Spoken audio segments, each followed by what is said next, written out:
Que bom, né? Você consegue um microfone, por favor? Mais um. Maria Lúcia, você me ajuda a ler? Tudo bem? Você me ajuda a ler? Me ajuda a ler? Tá. Pega para ela, por favor. Obrigado.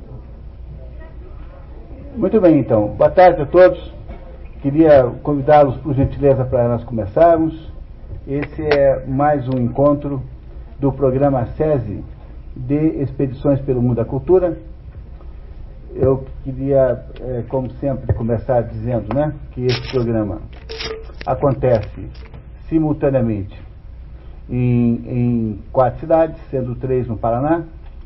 Acontece em Curitiba, em Londrina e Paranavaí, com patrocínio do SESI, e acontece também na cidade de São Paulo, sem patrocínio, independentemente. Esse programa não é um programa de literatura, não é um programa típico de uma universidade de letras, mas é um programa de cultura. E o que se entende por cultura aqui é aquela contribuição à nossa consciência da realidade, a nossa consciência da própria condição humana, que esperamos tenha aumentado no final do esforço a que nós nos dedicaremos aqui durante 4 horas. O nosso programa de cultura, então, não exige, como regra geral, como norma, não exige a leitura prévia da obra. A leitura prévia da obra é extremamente recomendável, mas não é absolutamente imprescindível, mesmo porque sabemos da baixa disponibilidade que vocês têm para ler livros, às vezes, muito grandes, como é esse caso desse, em que é um livro razoavelmente grande, tem 8.832 versos. E esses 8.816 versos, né, que é um livro, portanto, que exige um certo fôlego. E como nós sabemos o quanto a vida prática é difícil e impeditiva, então a gente faz aqui um resumo. No nosso livro de hoje, que não é um livro, que não é uma história no sentido ficcional da palavra, mas é uma narração de uma epopeia, de um acontecimento épico, nós não vamos ter um resumo conforme o normal, vamos ter aqui uma seleção de trechos, uma seleção de excertos que juntos representam o conjunto da obra. É quase impossível falar de Camões em 4 horas, o suficiente em 4 horas, porque esse é um dos autores, é o autor mais importante da língua portuguesa, para começar apenas por aí. É um autor de uma importância extraordinária e é quase o maior poeta épico que já existiu no mundo, desconsiderando as diferenças entre as línguas, é claro, e é de todos os épicos o último. Nenhum depois dele nunca houve uma poesia épica propriamente dita. Luís de Camões é uma dessas personagens imensas, enormes, e que sofre de um mal muito, muito triste, que é o fato de que todo mundo fala de Luís de Camões e está incorporado ao vocabulário público, ao vocabulário geral, um conjunto de expressões camonianas que todo mundo usa o tempo todo, mas não é um autor que seja lido, talvez porque a conjugação da falta de tempo com o estilo de época de Luís de Camões, com alguma dificuldade aí de vocabulário, tenham impedido. Então, no tempo que se ensinava isso na escola, não é mais o caso hoje em dia. Hoje em dia nenhuma escola ensina Camões, mas houve um tempo em que se ensinava a Camões na escola e se dava-se muito mal e as pessoas pegavam uma certa antipatia pelo autor, que é uma desgraça muito grande. Hoje em dia não dá nem tempo para fazer isso, porque não se ensina mais coisa nenhuma, a não ser, quer dizer, hoje em dia acha-se que o Luiz Fernando Veríssimo é literato, então faz-se apenas leitura de croniquetas de Luiz Fernando Veríssimo, dessa turma, assim, que é muito pobrinho, né? É um quase nada, assim, quase nada. Então, Luís de Camões foi totalmente esquecido, porque nem mesmo como trabalho de escola ele é ensinado. E isso só aumenta a importância do nosso dia de hoje, e que nós vamos aqui compreender o que é que significa essa peça Lusíadas. Eu tenho certeza que vocês vão sair daqui desesperadamente interessados em lê-lo. Não vão parar até encontrar uma livraria aberta para comprar uma cópia do livro, tenho certeza absoluta. O primeiro problema com Luiz de Camões é que a própria personagem de Luiz de Camões é uma personagem pouco conhecida. Na cronologia que vocês receberam aí, por favor, deem uma olhadinha. Há pouquíssima coisa que se possa dizer sobre a vida de Luiz de Camões. Há muitas dúvidas e, sobretudo, muitos mitos em torno de Camões. Ele foi, aos poucos, sendo alvo de mitologias, etc. Mas o que se sabe é que ele, antes dele nascer, no dia 8 de julho de 97, Vasco da Gama parte para procurar o caminho marítimo das Índias.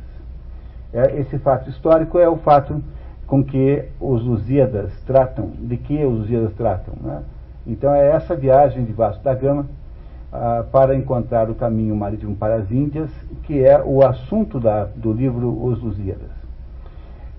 Logo depois, ou seja, alguma coisa com 20 e poucos anos depois, nasce Luiz de Camões, possivelmente em Santarém, embora não se tenha certeza disso, filho de Simão Vaz de Camões, fidalgo da Galícia. O pai dele era galego, de origem galega, quer dizer, meio português, meio espanhol. Não era exatamente português, a Galícia é aquela parte da Espanha que fica ao norte de Portugal, não é isso? Impedindo que Portugal faça uma paralela completa ao mar, né? E a mãe, Ana de Sá de Macedo de Santarém. A família teria mudado para Lisboa e depois para Coimbra, onde vivia o tio de Luís, João Vaz de Camões, pessoa de qualidade, ou seja, alguém que tinha alguma função importante. Luiz de Camões teria parentesco remoto com Vasco da Gama. Em 1530 e 1537, entre esses 2 anos, olha, nós temos lugares aí nas mesas, temos cadeiras extras ali, se vocês precisarem, por favor. Entre 1530 e 37, morre o pai de Camões e o menino passa a viver em Coimbra sob a tutela de um tio, o cônego Bento de Camões, chanceler da Universidade de Coimbra. Calcula-se que Camões tenha obtido sua erudição no Colégio das Artes da Universidade, sem tê-la frequentado oficialmente, uma vez que não há registros. Camões nunca esteve na Universidade de Coimbra. Ele esteve no Colégio das Artes. O que o Colégio das Artes é? É aquela escola que prepara para a universidade, que ensina as artes liberais. Quando se fala em artes, nesse mundo antigo, artes é sempre as artes liberais. Aliás, aproveitar e fazer aqui uma comunicação. Essa semana em São Paulo, na quarta-feira, será lançado o livro Trivium, da irmã Miriam Joseph, que é o livro que trata de 3 das 7 artes liberais, que são as 3 artes da palavra, que é a retórica, a gramática e a lógica. O livro da irmã Miriam Joseph é uma preciosidade maravilhosa.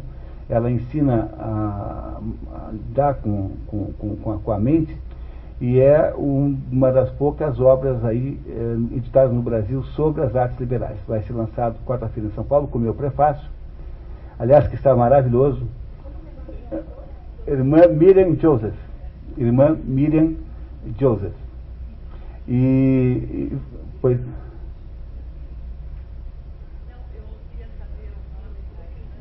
É da irmã Miriam Joseph.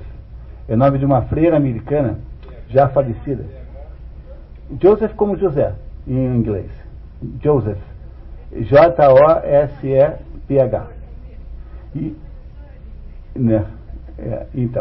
Então, essa freira escreveu esse livro chamado Trivium. Tem Trivium e tem Quadrivium. Quadrivium são as 4 artes ligadas às coisas, né? As coisas contínuas, que é a aritmética mais a música, e as coisas descontínuas, que é a geometria mais a astronomia. Então, esse é o Quadrivium. E o Trivium lida com as 3 artes da palavra, que é falar direito, retórica, gramaticalmente correta, com correção, que é a gramática, e com lógica, que é a lógica. Então, o Trivium e o Quadrivium eram aquelas 7 artes liberais que se imaginava que uma pessoa qualquer tivesse como para se poder chamar de educada. Se você tinha meios para ir à frente, você podia depois ir para a universidade e frequentar, então, por exemplo, uma profissão liberal, que eram só 3 também. Era o médico, o advogado canônico e o teólogo. Só havia 3 profissões liberais. E só esses 3 recebiam o título de doutor. E é por essa razão que até hoje em dia nós chamamos médico de doutor e não chamamos engenheiro de doutor. Porque esta prática está associada com o processo das artes liberais na Idade Média. Então, o Camões aprendeu isso, porque não é possível que o sujeito com essa erudição toda não tenha tido uma formação extremamente boa. Ele teve uma educação extraordinariamente grande e boa, embora não tivesse ido para a universidade. Mas ele frequentou o colégio de artes, ou seja, ele aprendeu o que havia de essencial nessas 7 artes liberais na sua época. Isso é garantido como 2 mais 2 são 4, tá? Em 1543 muda-se para Lisboa, onde já, em 43 ele já tem aí quase 20 anos, né? E ele envolve-se em questões de todo tipo, porque é um sujeito inflamatiço em amores, quer dizer, é um sujeito que se apaixona fácil, arruma briga por causa de namorada. Era um jovem muito, como é que eu diria assim, era um jovem, um jovem estouvado, né?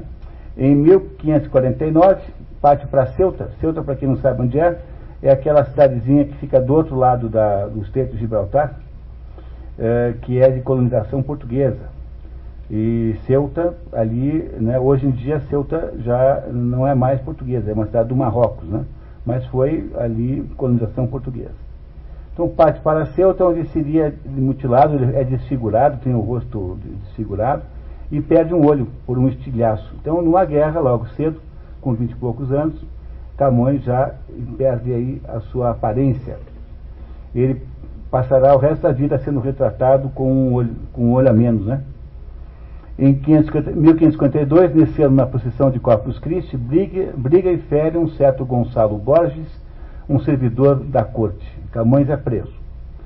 Em 53, como alternativa a continuar na prisão, embarca como soldado raso, no dia 24 de março, para as Índias, na nau São Bento, da Armada, comandada por Fernando Álvares Cabral, certamente parente do Pedro Álvares Cabral, provavelmente filho. Chega no dia 12 de setembro a Goa, na Índia. Goa é um enclave português na Índia, onde passaria os 16 anos seguintes. A vida de Camões foi uma vida muito ruim, sabe?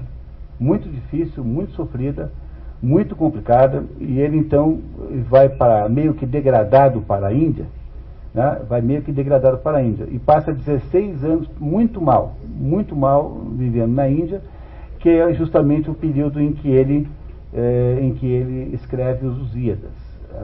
Acredita-se que tenha escrito os Lusíadas durante esse tempo na Índia. Em 55, após lutar em diversas batalhas, é nomeado provedor-mor dos defuntos e ausentes em Macau, e deixa a vida militar. Macau fica na China, longe de onde nós estamos, né? Bem longe.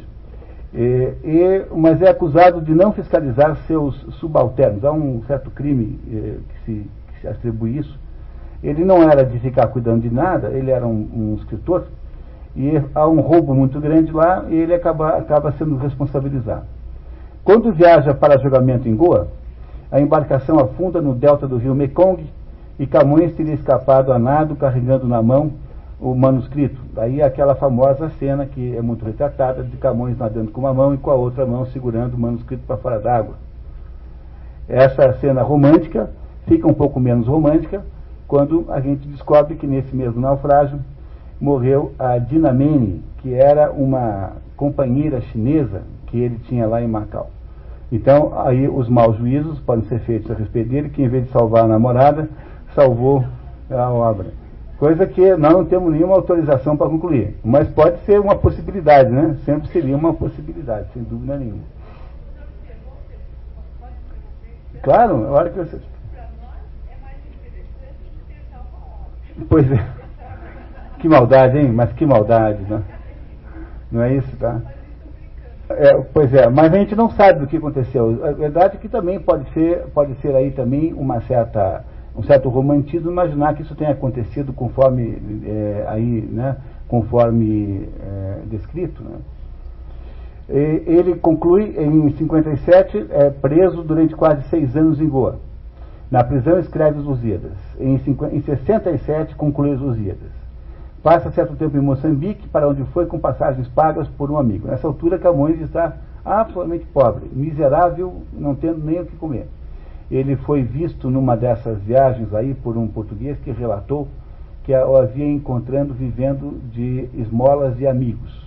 Durante a maior parte da vida de Camões, a vida dele é muito ruim e muito sofrida. Ele fica lá um pouquinho em Moçambique, e aí em 1579 ele retorna a Lisboa, completamente pobre. Em 1532, com a aparente ajuda de Dom Manuel de Portugal, notório mecenas, os Lusíadas são editados em 2 edições no mesmo ano. Né? E isso para você não tem importância, mas é um debate entre os camonólogos interminável, por que tem 2 edições, qual é a primeira, qual é a segunda, enfim, não nos interessa aqui. Por Antônio Gonçalves, com inúmeros erros de impressão. Não há notícia de qualquer impacto da obra. Camões recebe uma irrisória pensão concedida por Dom Sebastião, a quem é dedicado o poema. Dom Sebastião, todo mundo sabe quem é, era um rei muito inútil e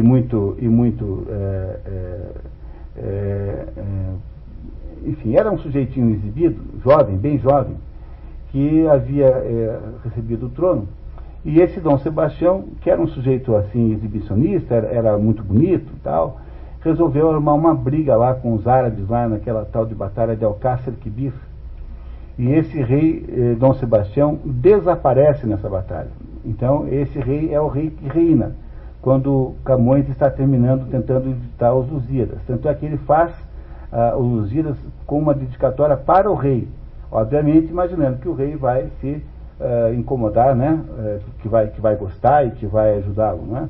Só que esse rei Dom Sebastião desaparece em 1578 na batalha de Alcácer Quibir e nunca é mais achado. Não é que ele foi morto na batalha, ele não foi mais encontrado. Daí, desse fato histórico, nascem várias consequências. A primeira é a criação do tal do sebastianismo, que é um estado de espírito lusitano e brasileiro, que consiste em ficar imaginando que Dom Sebastião vai voltar na hora do pior para nos salvar. Então, esses sujeitos messiânicos, por exemplo, Antônio Conselheiro, aqueles monges lá na Lapa não, aqueles monges lá do Contestado, todas essas personagens históricas eram todas sebastianistas. Todos prometiam aos seus adeptos que, no final, em última análise, eles seriam salvos por Dom Sebastião. Então, isso Antônio Conselheiro fazia o tempo todo. Os brasileiros e os portugueses são sebastianistas por causa disso. E a segunda consequência disso é que é essa razão pela qual nós não somos argentinos. Porque como o Dom Sebastião não tem herdeiros, ele é jovem, não é casado, tem 2 reis lá que tentam ser reis, mas não dá certo, porque eram parentes muito distantes, não funciona. Os espanhóis tomam conta daquilo, os Filipes da Espanha tomam conta de Portugal, e a unificação dos 2 impérios. E a unificação vai até 1640. 1640. Nesses 60 anos de unificação, o Brasil, Portugal e Espanha foram um país só. E o Brasil, então, pertencia a esse Portugal e Espanha. E aí, então, os portugueses, espertos como são, resolveram desrespeitar o Tratado de Tordesilhas, que estava em voga, dizendo que agora é um país só, por que nós vamos respeitar o Tratado de Tordesilhas? E foi por isso que os portugueses conseguiram passar para o lado esquerdo do tratado, da linha do tratado. Se não tivessem passado, o Paraná inteiro, exceto Guaraqueçaba, por ali, seria território espanhol, portanto, provavelmente argentino. Essa é a razão, portanto, esse Dom Sebastião, devemos a ele termos escapado dessa sina de sermos argentinos, né? Pois é.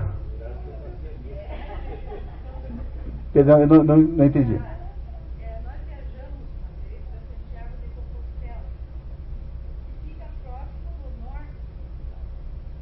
E eu interessantemente percebi que lá no norte de Portugal estavam os portugueses mais parecidos com o nosso, no Brasil, do que no Que é o galego, né? É isso mesmo. O galego é parecidíssimo com o português. É isso mesmo. Muito bem. Então, continuando aqui, né? O rei... Então, olha só. Em 78, o rei Sebastião desaparece no dia 4 de agosto, na Batalha de Alcácer Quibir, inaugurando o sebastianismo e subordinando Portugal a Castela. Camões diz em carta a Dom Francisco de Almeida: não me contentei em morrer nela, a pátria, mas de morrer com ela. Ou seja, no final, Camões, no final da vida, a final da vida de Camões coincide com o final da vida de Portugal independente, que ficará 60 anos subordinado aos castelhanos. E então o Camões tinha a total percepção dessa decadência de Portugal, representada pela morte do rei. Em 80 morre de peste no dia 10 de junho. Seu enterro foi pago por uma instituição de caridade, a Companhia dos Cortesãos. O corpo de Camões é colocado numa vala comum sob a igreja de Santana. Essa igreja de Santana depois foi completamente destruída pelo terremoto, pelo grande terremoto, e não sobrou nenhuma identificação de corpo nenhum. Não tinha, aliás, antes. De modo que, quando foi construído o Mosteiro dos Jerônimos, e para lá levado o corpo de Camões, foi levado um conjunto de ossos quaisquer. Então não há nenhuma garantia de que aqueles ossos lá sejam verdadeiramente de Camões. Os ossos que estão no túmulo de Camões não são de Camões, provavelmente. Mas simbolicamente são, né? Em 1584, 4 anos depois da morte do autor, das oficinas de Manuel Lira, sai a segunda edição dos Piscos, muito alterada pela Inquisição. E em 1880, supostos restos mortais de Camões são transferidos para o Mosteiro dos Jerônimos, onde repousam ao lado dos de Vasco da Gama e os de Dom Sebastião. Então, esse é que não tem resto mortal nenhum, né? Porque este foi completamente desaparecido. Até hoje está sumido o rei Dom Sebastião. Até hoje não se sabe onde anda. É uma espécie de versão lusitana de Elvis Não Morreu. Né? Para dar um exemplo apenas bem prático, né? Esse negócio do Dom Sebastião é a versão lusitana de Elvis Não Morreu. Muito bem. Vocês receberam também um outro documento que tem um mapazinho. Todos têm um mapa na mão, por favor?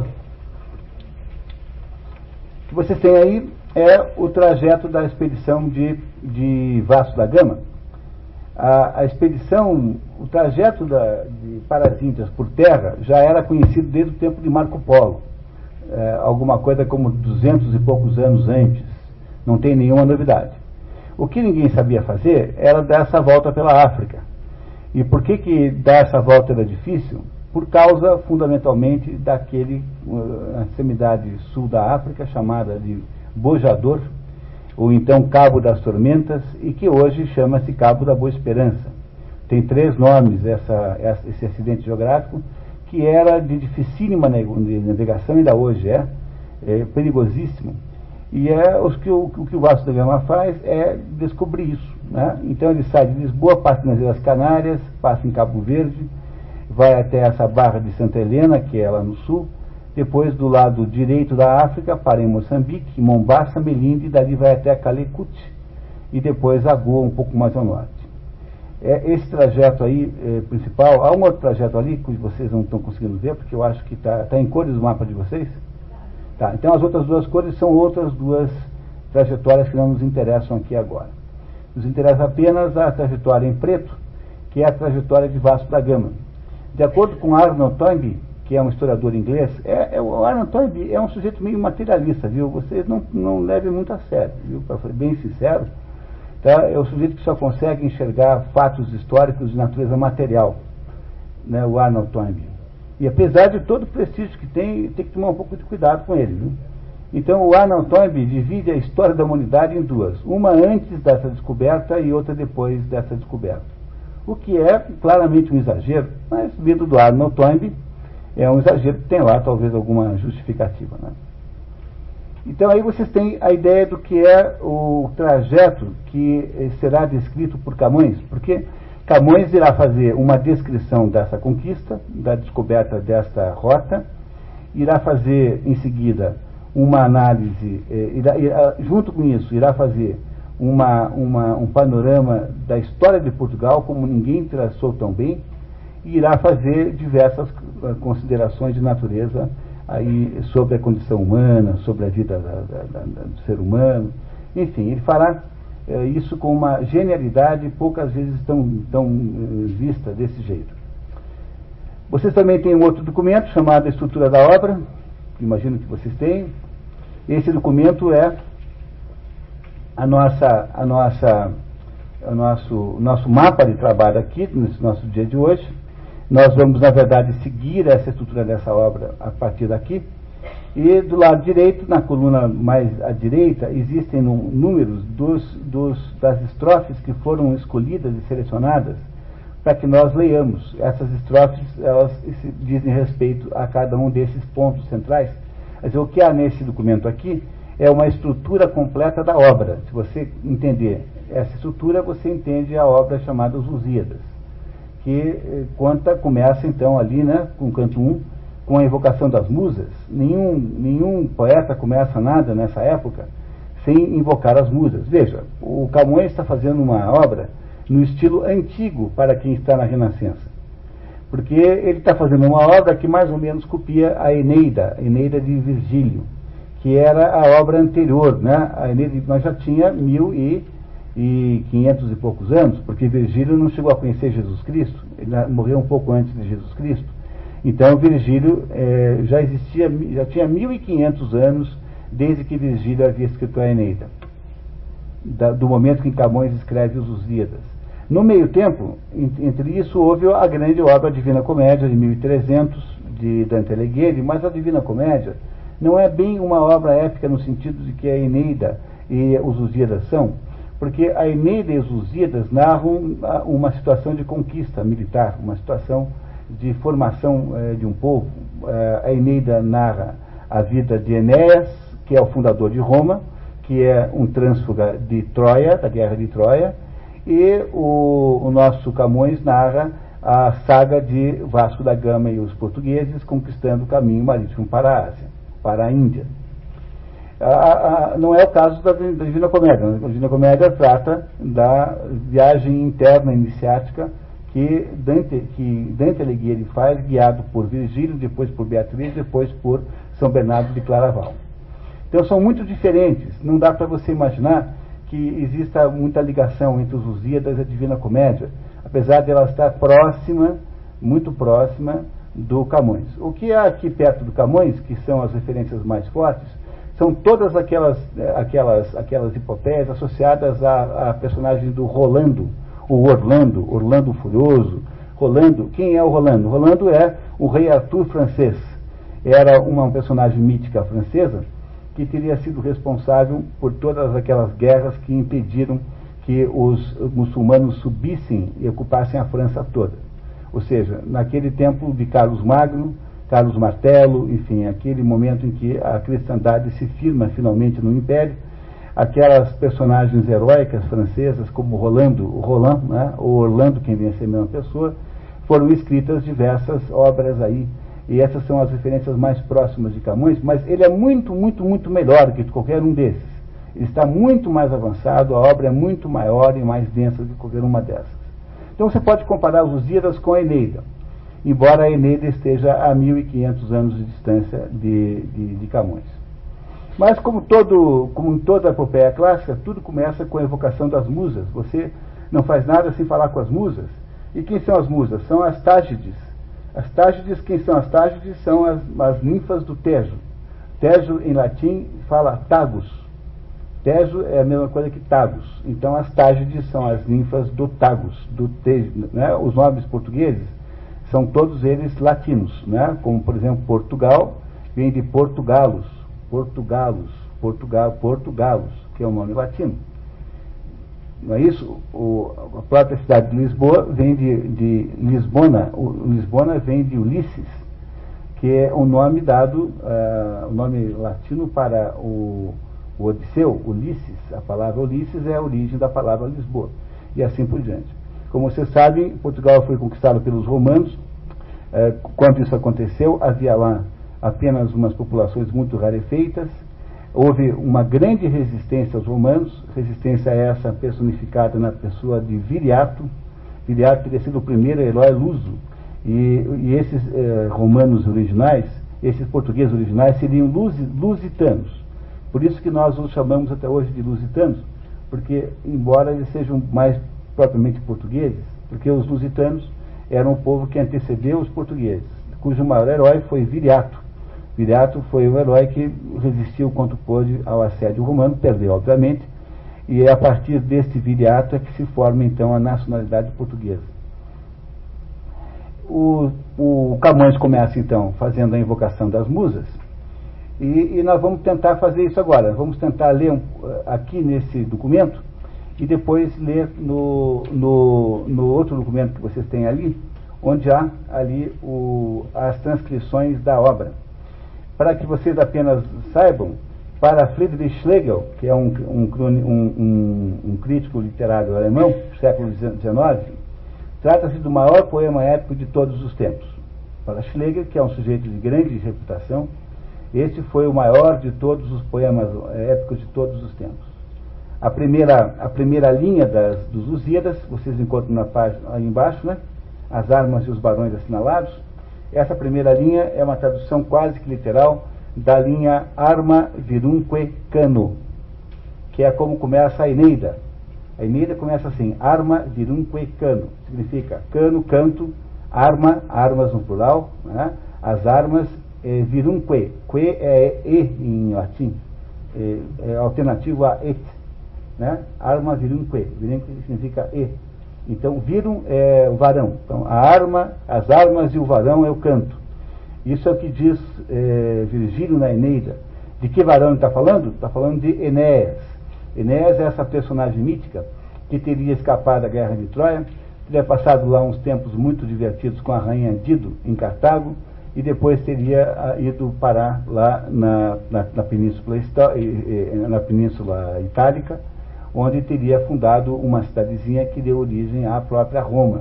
É claro que essa história do Enéas é um pouquinho forçada, é que quando os romanos chegaram no seu auge, né, quando os romanos já eram um império, eles precisavam de alguma maneira enobrecer o seu passado, para ninguém ficar achando que eles eram realmente descendentes de uns ladrões de mulheres, aquela conversa lá dos ratos das Sabinas e tal.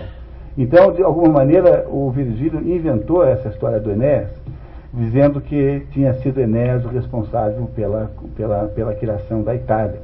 Bom, seja como for, o Camões usa como modelo poético o Enéas, o Virgílio na sua peça Eneida. Bom, então, preste atenção agora. Veja, pessoal, é um português um pouquinho antigo e é português poético. Então, às vezes parece difícil, mas não é. Quando você vai olhar direito, fica facílimo de entender. Não tem nada de complicado isso aqui. É só você tentar prestar atenção com o quê? É a mesma coisa que você ouvir o hino nacional e entender o que está escrito ali. Não é isso? Não é, quer dizer, tem aquelas inversões, né? As margens do Ipiranga, não é isso? Ouviram do Ipiranga as margens plácidas, não é isso? Então, as margens plácidas do Ipiranga ouviram. Compreenderam que está sempre invertido? Porque ele precisa fazer as rimas, né? Então, as rimas obrigam a fazer algum contorcionismo literário aqui. Mas vocês verão como é fácil de entender. Então, vamos tentar ler a primeira estrofe. Por favor, Maria Lúcia. As armas e os barões assinalados, que da ocidental praia lusitana, por mares nunca dantes navegados, passaram ainda além da Taprobana, e em perigos e guerras esforçados, mais do que prometia a força humana, e entre gente remota edificaram um novo reino que tanto sublimaram. Olha que moleza, as armas e os barões assinalados, elas são ilustres, são notáveis, que da ocidental praia lusitana, por mares nunca dantes navegados, nunca se navegou naqueles mares, passaram ainda além da Taprobana. Taprobana é o Ceilão. Ceilão, tá? É o nome que se dava para o Ceilão. Em perigos e guerras esforçados, mais do que prometia a força humana. E entre gente remota edificaram, gente muito estranha, muito distante, novo reino que tanto sublimaram. Parece difícil ler isso? Não, né? Então ele está fazendo o quê? Está invocando as musas, pedindo ajuda para poder contar a história dos portugueses. É isso que ele está fazendo. E também as memórias gloriosas daqueles reis que foram dilatando a fé, o império e as terras viciosas de África e de Ásia andaram devastando. Veja que interessante como se usa o gerúndio nessa época. Hoje em dia em Portugal não se fala mais assim, né? Nós falamos assim, usando o gerúndio, eles falam a devastar, a elevar, a fazer alguma coisa. E significa o seguinte, que esse regime do gerúndio era o regime oficial em português, na época de Camões, e os portugueses de Portugal foram perdendo. E nós mantivemos aqui no Brasil o regime antigo. Então, nós, hoje em dia, um português não falaria assim, acharia estranho falar assim.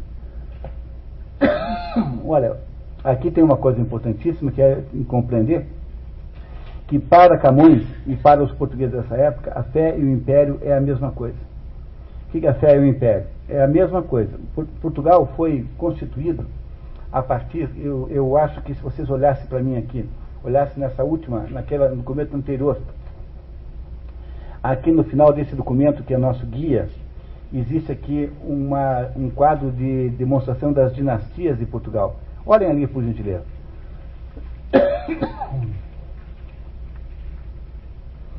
Portugal teve 4 dinastias até hoje.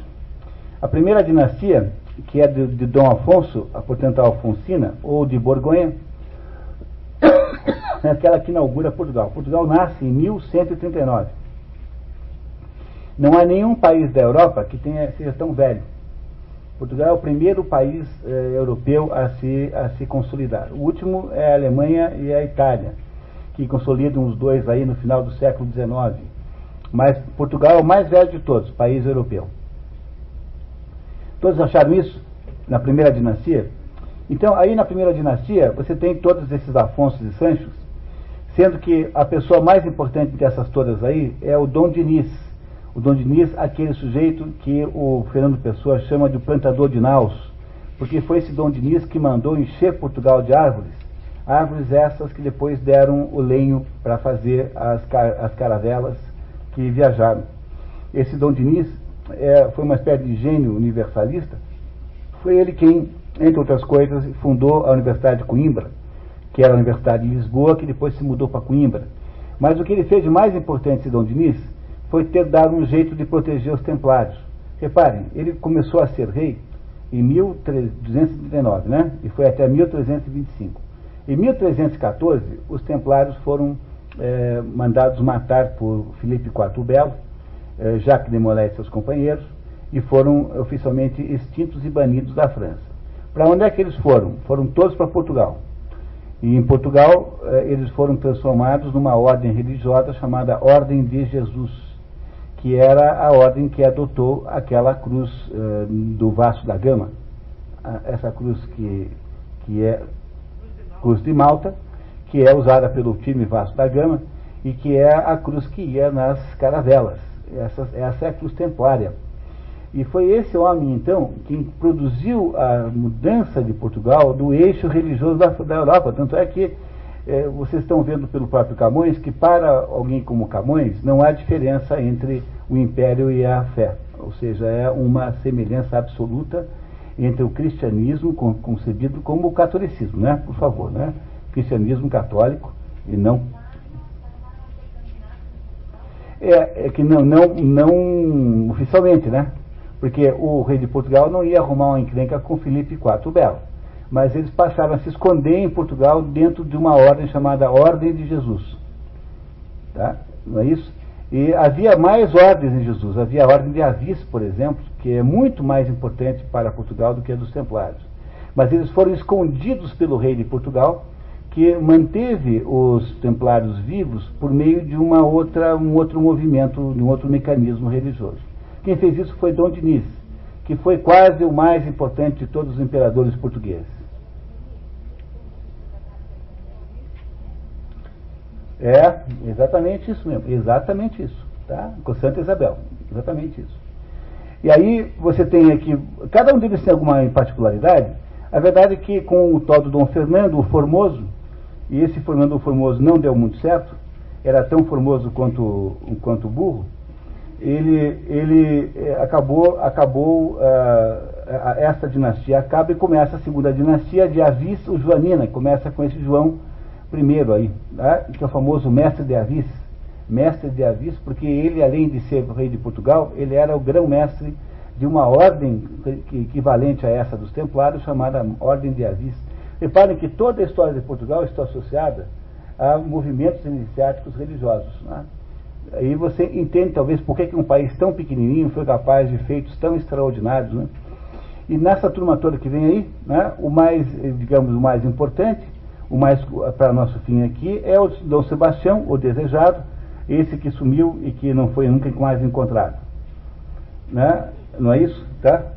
E esse São Sebastião, como ele não tem herdeiros, esses dois que o seguem ficam um pouquinho de tempo cada um, não dão certo, de modo que Portugal cai na mão dos espanhóis, que é a terceira dinastia dos Filipes, Filipina. Filipe I, segundo e terceiro. Aí cai na mão da Espanha no momento em que a Espanha tem o seu momento maior de todos. A Espanha de Filipe II foi o maior momento da história da Espanha, em que a Espanha foi realmente o país maior do planeta. Portugal era uma província espanhola nesse momento. A renacionalização de Portugal, a relusitanização de Portugal só acontece com a dinastia dos Braganças, que começa com João IV Restaurador, chama-se Restaurador por causa disso, porque restaurou a coroa portuguesa. E aí você tem vários conhecidos nessa lista. Tem a Dona Maria I Piedosa, mais conhecida como Dona Maria a Louca, mãe de Dom João VI. Tem o Dom João VI, que era Dom João antes de assumir, depois virou VI. E tem o Dom Pedro I, que depois que foi para Portugal virou Dom Pedro IV, rei soldado, para nós chama-se Dom Pedro I. É a mesma pessoa com dois títulos.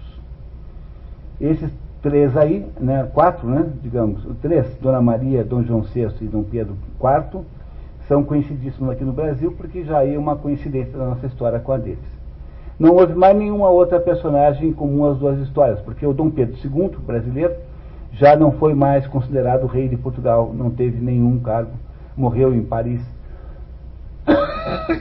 Não que não tenha sido um grande rei, teve grandes méritos.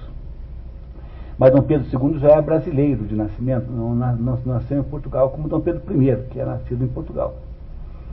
Já não é mais português, rigorosamente falando. Aí vocês reparam, né, que, pois, claro.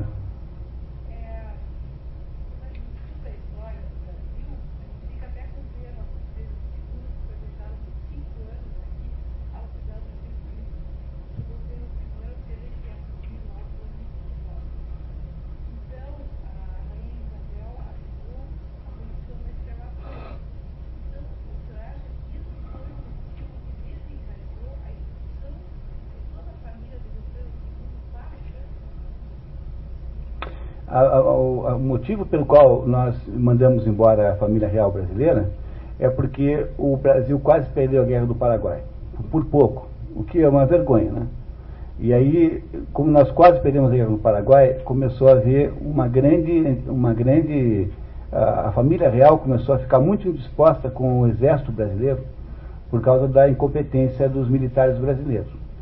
E aí havia um militar chamado Benjamin Constant, que era um coronel, um tenente, e que era mais um professor do que um militar, e que dava aula na Academia Militar da Praia Vermelha, e fazia proselitismo do negócio chamado positivismo.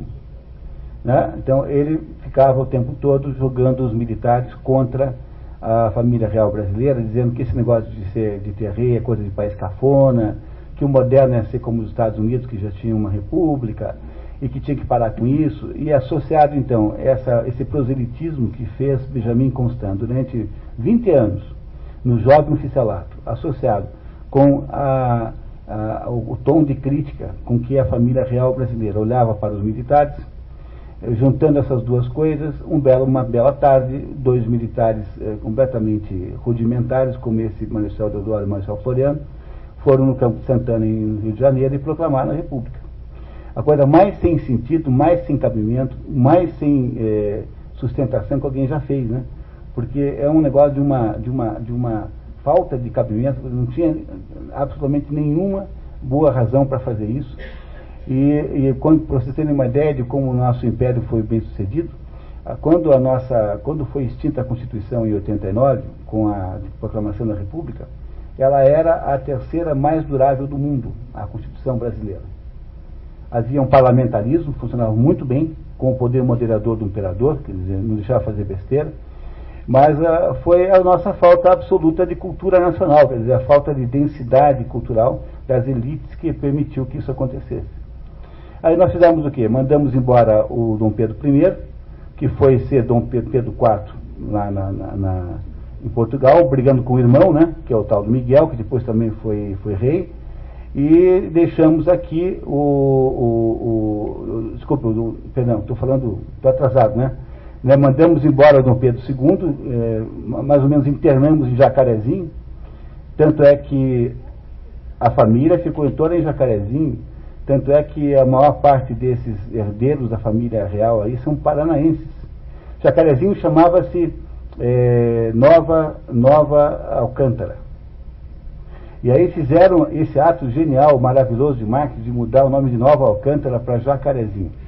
Dá para imaginar uma coisa dessa? Eles E aí ficou essa miséria de república. Dali a mais 6 meses dá o primeiro golpe militar, do Deodoro, do Floriano contra o Deodoro, depois vem a revolta da Esquadra 1, a revolta da Esquadra 2, a Revolução Federalista. O que nós conseguimos com essa republiqueta? Só fazer uma quartelada a cada 5 anos, que é o que nós conseguimos na prática, enquanto o governo imperial era Estado. Mas isso é um assunto bem maior do que nós podemos, nesse momento, nos dedicar aqui, né? Bom, pessoal, apenas para ter uma ideia, compreendendo que são 4 dinastias, muito bem. Então, agora, continuamos ali. Estamos aí no terceiro estrofe.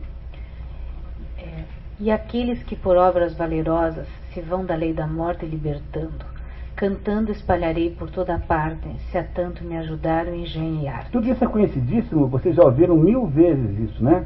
Aqueles que por obras valerosas se vão da lei da morte libertando, ou seja, vão ficando para a eternidade, são capazes de marcar, botar sua presença na história. Cessem do sábio grego e do troiano as navegações grandes que fizeram. O sábio grego é Ulisses e o troiano é Enéas. Né? Cessem, não tem mais valor as navegações de Enéas de Troia até a Itália, e tampouco a de Ulisses de Troia até Ítaca, né? Cale-se de Alexandre e de Trajano a fama das vitórias que tiveram, que eu canto o peito ilustre lusitano, a quem Netuno e Marte obedeceram. Cesse tudo que a musa antiga canta, que outro valor mais alto se alevanta. Vocês se dão conta da beleza que tem isso? A maravilhosa beleza que tem isso? Vocês estão aí se defrontando com o melhor texto em língua portuguesa já escrito. Nada se compara com isso, né? A extraordinária capacidade poética. Porque o problema da epopeia é que a epopeia lida com dados objetivos, né? E a poesia lida com dados subjetivos. A ciência da poesia lírica é a subjetividade. Então, a marca de genialidade de Camões é ter conseguido fazer a junção da objetividade da história com a subjetividade dos seus próprios sentimentos de modo perfeito. Os Lusíadas são uma extraordinária realização artística, como quase ninguém fez igual no mundo até hoje. Continuamos, por favor. E vós, Tágides minhas, pois criado tendes em mim um novo engenho ardente. Se sempre em verso humilde celebrado, foi de mim vosso rio alegremente. Dai-me agora um som alto e sublimado, um estilo grandíloco e corrente, porque de vossas águas Febo ordene, que não tenho invejas de Hipocrene. Inveja com E, porque nessa época eu escrevia com E, tá? Então não está errado, tá? É o modo de escrever. Dai-me agora um som alto e sublimado. Ele está pedindo para as Tágides, que são as ninfas, já que ele fala do rio o tempo todo, ele quer uma recompensa. Um estilo grandíloco e corrente, porque de vossas águas Febo ordene. Febo é Apolo. Febo e Apolo são a mesma pessoa. Que não tem invejas de Hipocrene. Hipocrene em grego significa fonte do cavalo. Hippos, crene, fonte. Hippos é cavalo. Pégaso, aquele cavalo mítico, teria dado um coice numa pedra e dali saiu uma fonte de águas cristalinas, que é a fonte onde moram as musas na Grécia. Então ele está dizendo o seguinte, que as águas, né, que ele vai produzir uma poesia melhor se elas lhe derem, né, a inspiração necessária. Ele vai produzir uma poesia melhor do que aquela uma poesia que honrará as ninfas do Tejo mais do que aquelas de Hipocrene. Ou seja, a melhor poesia que ninguém possa fazer. Dai-me uma fúria grande e sonorosa, e não de agreste avena ou frauta ruda, mas de tuba canora e belicosa, que o peito acende e a cor ao gesto muda. O peito acende e a cor ao gesto muda. A cor, o gesto, que é o rosto, fica vermelho. Ele quer, então, falar alto. Ele não quer uma flautinha, uma avena, é uma flautinha feita de um tubo de aveia. Uma flautinha de nada. Ele quer uma tuba canórea belicosa, que o peito acende, ou seja, que o peito infla, e a cor ao gesto muda, que a gente fica com vermelho de tanto falar, de tanto gritar. Dai-me igual canto aos feitos da famosa gente vossa, que a Marte tanto ajuda, que se espalhe, se cante no universo, se tão sublime preço cabe em verso. É uma coisa absolutamente maravilhosa, o modo como ele é capaz de lidar com essas ideias poeticamente. Bom, aí a gente vai pulando de um pouquinho, né? Aí o próximo item, se vocês olharem ali para o nosso mapa, né? Ainda continua, na verdade, ainda continua a invocação das musas. A próxima ainda é uma invocação às musas. Ouvi que não vereis com vãs façanhas, fantásticas, fingidas, mentirosas, louvar os vossos como nas entranhas musas, de engrandecer-se desejosas. Está dizendo que todas as façanhas dos antigos são mentirosas perto das dos portugueses. As dos portugueses é que são de verdade. Estranhas, né? Estranhas musas de engrandecer-se desejosas. Isso, as musas estrangeiras, estranhas no sentido de estrangeiro. Querem engrandecer-se, então ficam contando inverdades sobre Enéas, sobre aquela turma toda. Os atos que os portugueses fizeram são verdadeiros e reais, está dizendo isso. As verdadeiras vossas são tamanhas que excedem as sonhadas fabulosas, que excedem Rodamonte e o vão Rugeiro e Orlando, ainda que fora verdadeiro. Esse Rugeiro é do Orlando de Ariosto, o Rodamonte é do Orlando Inamorato, são todas personagens heróicas que, na verdade, de acordo com o próprio Camões, não estão nada perto dos feitos dos verdadeiros heróis que são os portugueses. Eternos moradores do Desculpe um pouquinho, agora, 24, nós já temos aí o Concílio dos Deuses. Não sei se vocês lembram da Odisseia. A Odisseia começa quando os deuses estão decidindo se o Odisseu, o Ulisses, pode ou não pode voltar para casa depois de passar tantos e tantos anos naquela ilha da Calipso, onde ele não está em má situação, mas ele está infeliz porque queria voltar para a sua Penélope, em Ítaca. Então começa mais ou menos a epopeia, os deuses tomando a decisão de devolver o Ulisses para Ítaca. Para atender esta forma poética épica, também Camões aqui põe todos os deuses para conversar. A diferença é que ele usa os nomes latinos dos deuses. Durante todo o tempo, são os nomes latinos e não os nomes gregos que estão sendo usados aqui. E os deuses, então, começam a debater se os portugueses devem ou não devem atingir o seu objetivo. Ele tem muitos amigos e poucos inimigos, os portugueses. O Júpiter, que é Zeus, né, é amigo dos portugueses. A maior amiga dos portugueses é Vênus, que se chama, para os gregos, de Afrodite, e ele tem um inimigo feroz. Esse inimigo feroz meu Deus, o maior inimigo é Apolo, desculpem, porque quem é? É igual a? Perdão? Igual a? Não, eu estou falando da comparativa da palavra grega com a palavra latina. Adonis é igual a... Assim, mas eu estou tentando aqui descobrir se é Apolo mesmo o inimigo.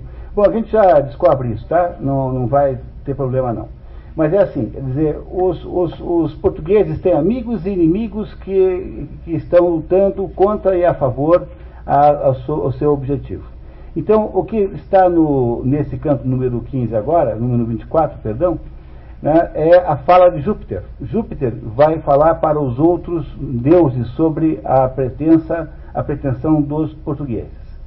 Pode ler, Maria. Eternos moradores do Luzente, estelífero polo e claro assento, se do grande valor da forte gente de luso não perdeis o pensamento, deveis de ter sabido claramente como é dos fados grandes certo intento, que por ela se esqueçam os humanos de assírios, persas, gregos e romanos. Está aqui Júpiter dizendo que se deixar os portugueses irem até o fim da sua pretensão, eles vão exceder todos os feitos dos antigos povos.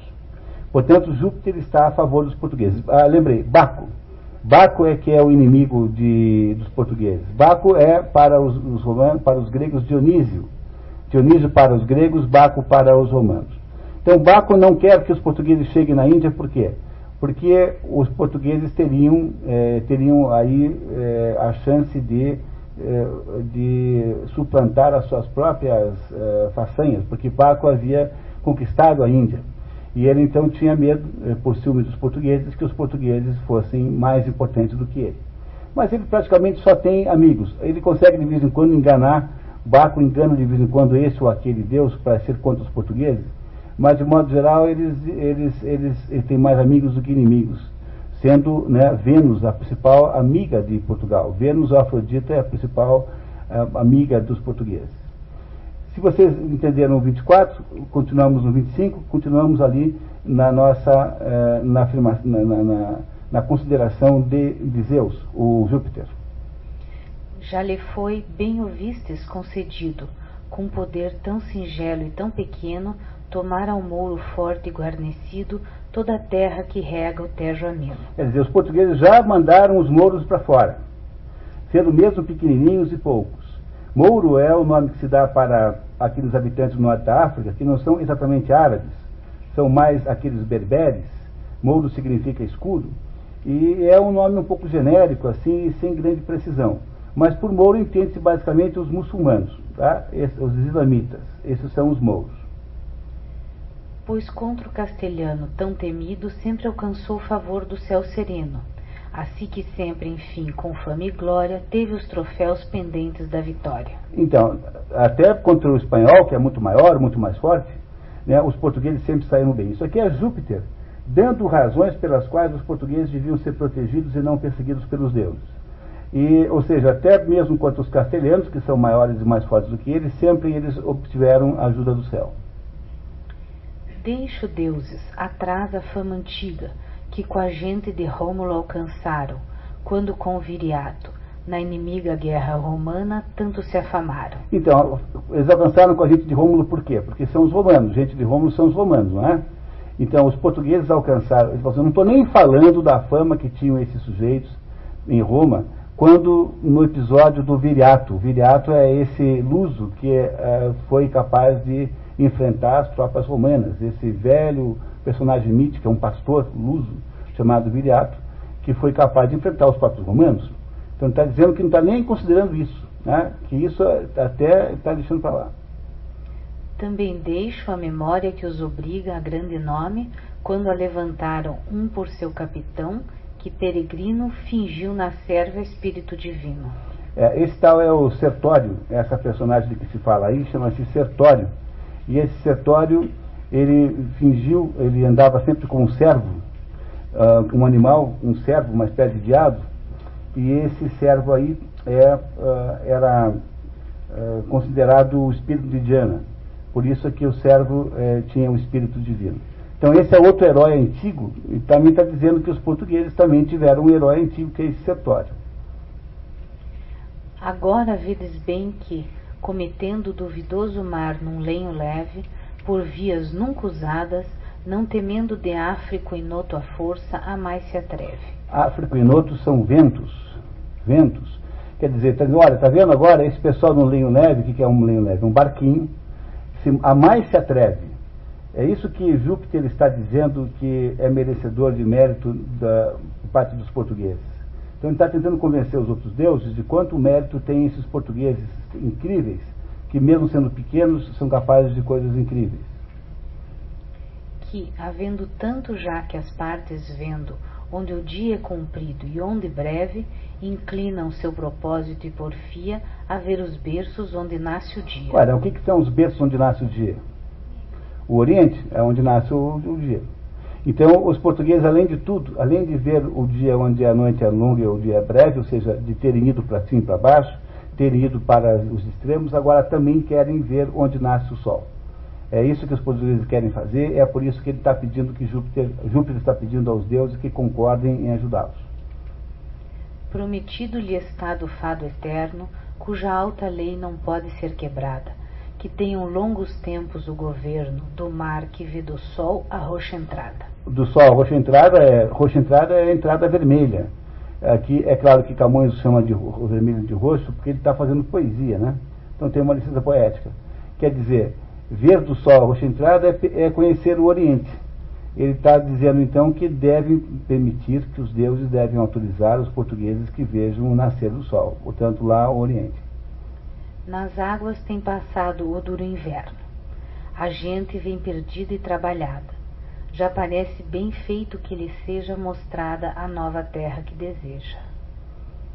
E por que, como vistes, tem passados na viagem tão ásperos perigos, tantos climas e céus experimentados, tanto furor de ventos inimigos, que sejam, determino, agasalhados nesta costa africana como amigos, e tendo guarnecida a laça frota, tornarão a seguir sua longa rota. A laça frota, a frota cansada, tendo guarnecido a laça frota, ou seja, tendo obtido água, víveres, etc., que tornarão a seguir sua longa rota.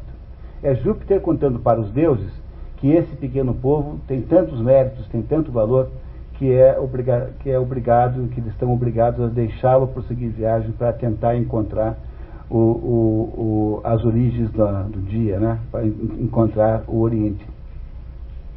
Estas palavras Júpiter dizia, quando os deuses, por ordem respondendo, na sentença um do outro diferia, razões diversas dando e recebendo. O padre Baco ali não consentia no que Júpiter disse, conhecendo que esquecerão seus feitos no Oriente, se lá passar a lusitana gente. O padre Baco é esse que é inimigo dos portugueses, que é o Dionísio. Esse não está de acordo, porque se os portugueses passarem lá pela Índia, eles irão apagar os feitos que ele, Baco, teve antes.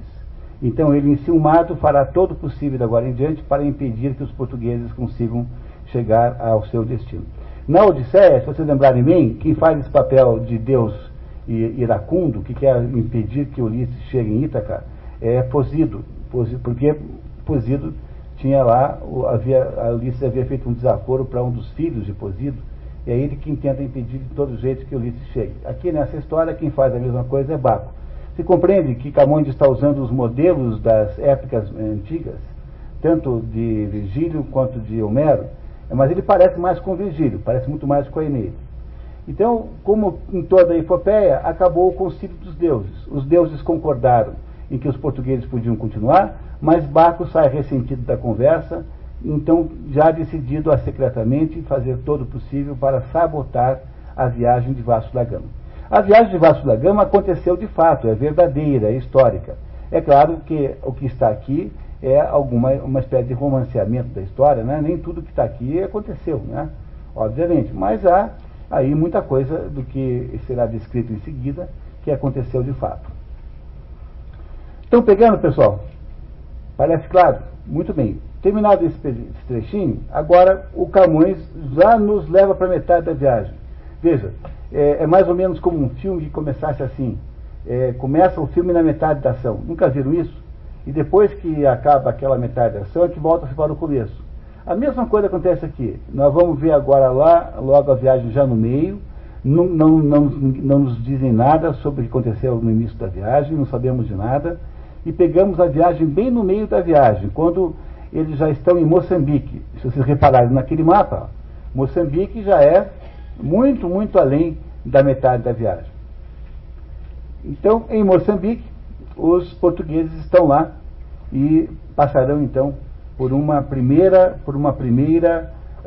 tentativa de sabotagem. Irão passar por uma primeira aventura. E é isso que vai contar para nós o Camões agora aqui na estrofe 100. Por favor, Maria. Para lá se inclinava a lê da frota, mas a deusa em cítara celebrada, vendo como deixava a certa rota por ir buscar a morte não cuidada, não consente que em terra tão remota se perca a gente dela tanto amada, e com ventos contrários a desvia, donde o piloto falso a leva e guia. Então, antes de vocês lerem isso aqui, tem uma parte anterior que vocês precisam entender para entender isso.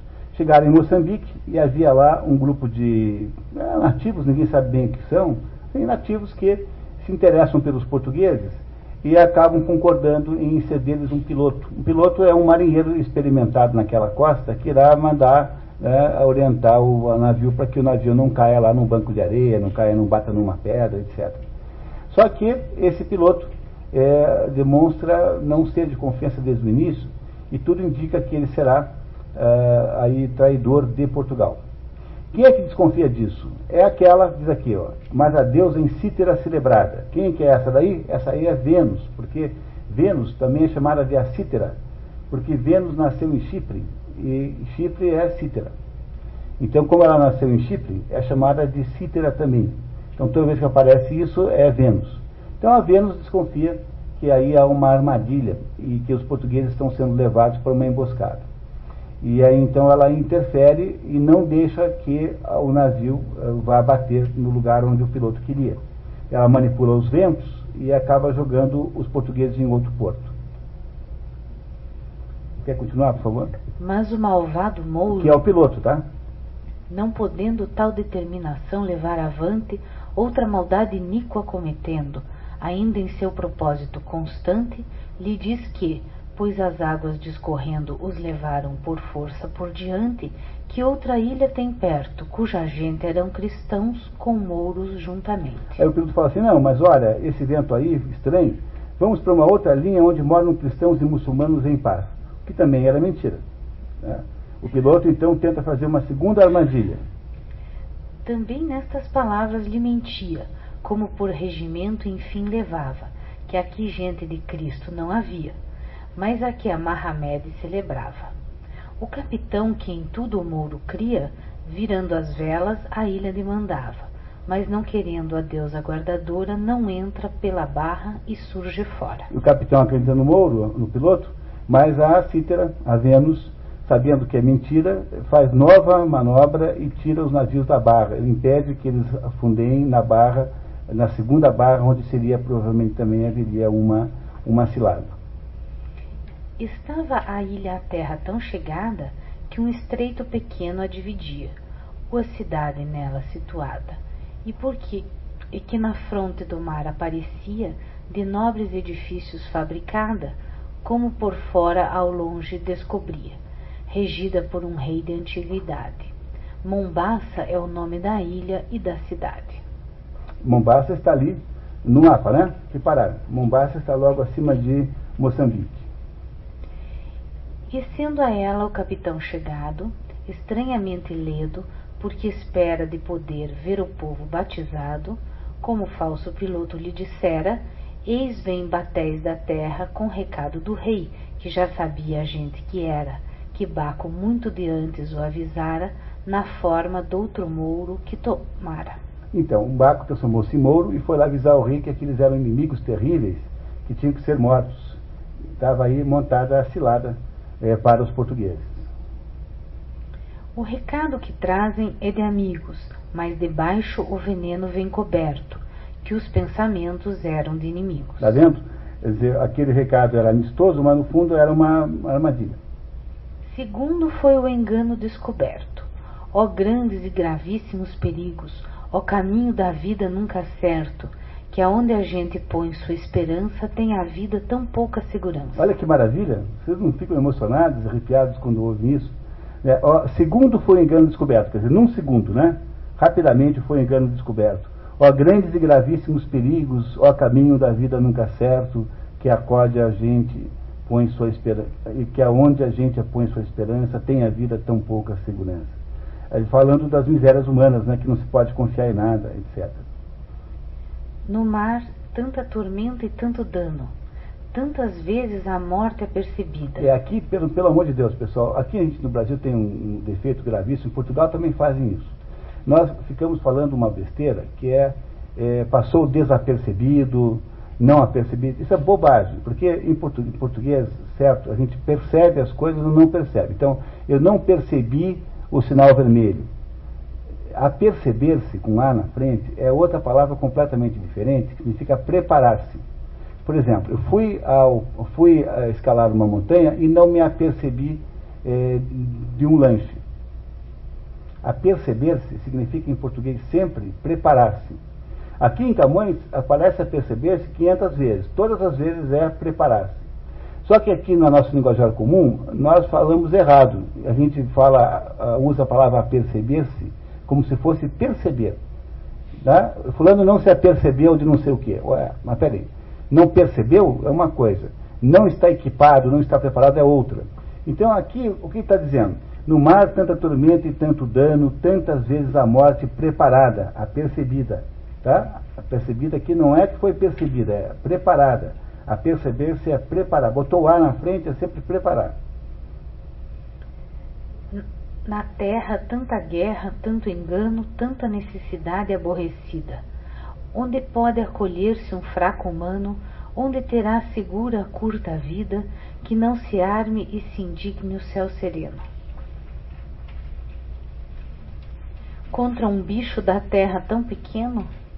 Essa é uma das mais famosas estrofes dessa obra, né? Onde vai se esconder um bicho tão pequeno, né? De um céu tão poderoso. É uma belíssima maneira poética de mostrar a pequenez humana, né? Essa última estrofe é maravilhosa e é uma reflexão que Camões faz da própria condição humana. Com isso, pois não?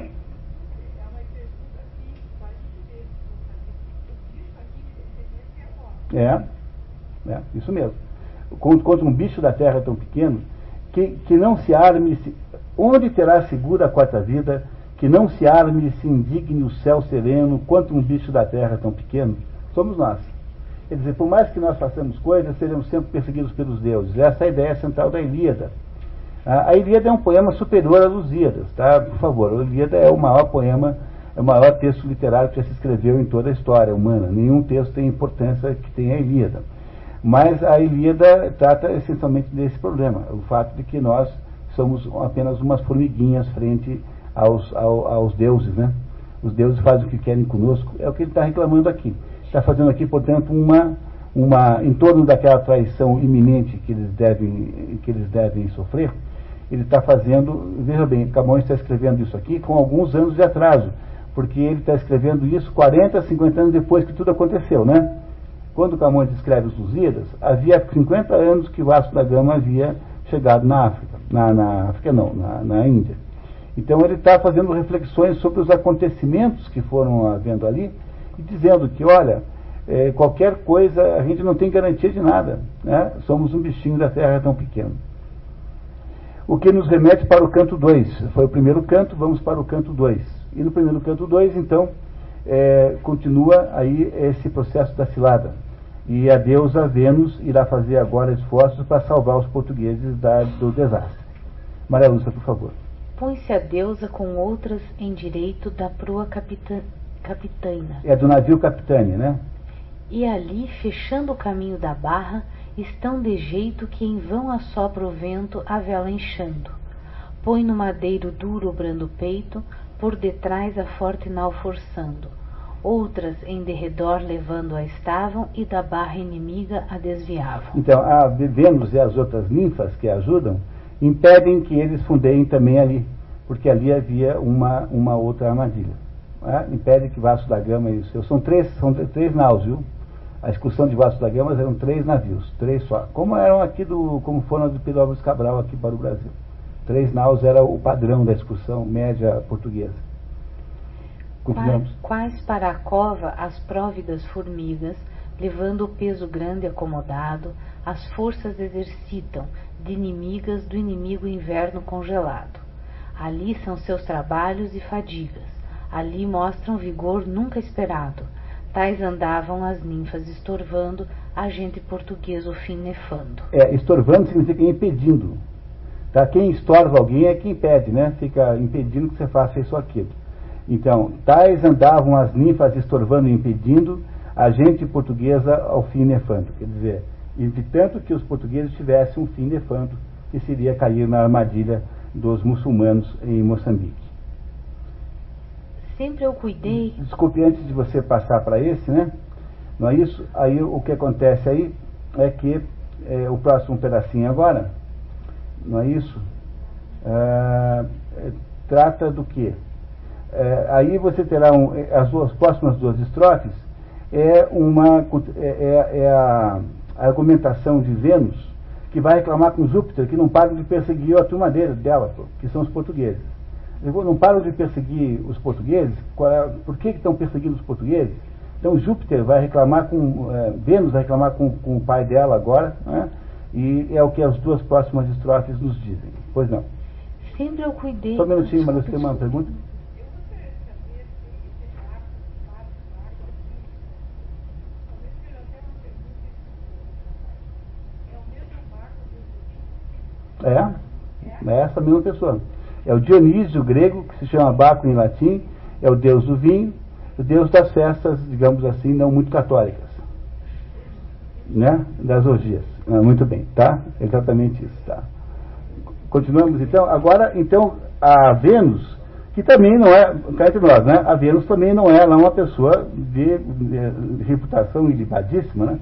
A Vênus vai reclamar para o pai de ambos, que é Zeus, Júpiter ou Zeus, que não param de perseguir os portugueses, não é isso? Tá? Por favor, então, Maria Lúcia. Sempre eu cuidei, ó Padre poderoso, que, para as coisas que eu do peito amasse, te achasse brando, afável e amoroso, posto que algum contrário lhe pesasse. Mas, pois que contra mim te vejo iroso, sem que tu merecesse nem te errasse, faça-se como Baco determina, assentarei enfim que fui mofina. Concordarei que fui importuna. Assentarei que fui mofina, concordarei que fui importuna. Então, assim, olha, pai, eu não sei o que eu fiz. Eu sempre tentei fazer tudo direitinho e tal, mas já que você está muito com raiva de mim, então o senhor deve ter razão. Faça como o Baco que é matar os portugueses, porque deve ter feito alguma coisa errada para o senhor me perseguir assim. Está dizendo que a perseguição aos portugueses é uma perseguição a ela pessoalmente. É uma estratégiazinha de marketing, né? Para ela convencer o Júpiter a parar com aquilo, não é? Agora que vai ficar interessante no próximo estrofe.